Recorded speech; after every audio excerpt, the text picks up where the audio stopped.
Rebecca, Mike, we are on Southwest Trail here in Round Rock, and I'll just step out of the way and show you some of the devastation here.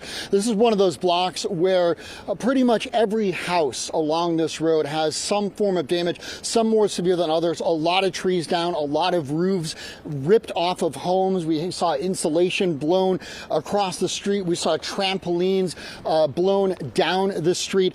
Others just have lots of busted windows, glass everywhere inside their living rooms, as we showed you in the last half hour. Bottom line is many of these families will not be able to live in their homes for a while. Thankfully, as Carissa also mentioned, no word on injuries in this neighborhood. Now, first responders and local nonprofits are here trying to assess this damage, making sure everyone's okay, and putting together care kits for people here who've lost everything.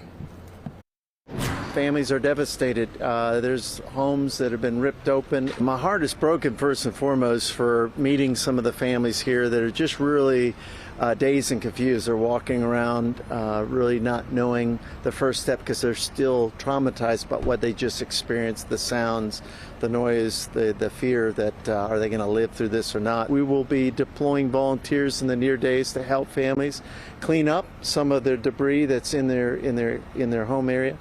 And then from there, donations. There's going to be a lot of rebuilding and repair that's going to be needed. This is probably at least a 1.5 year project here that I'm looking at.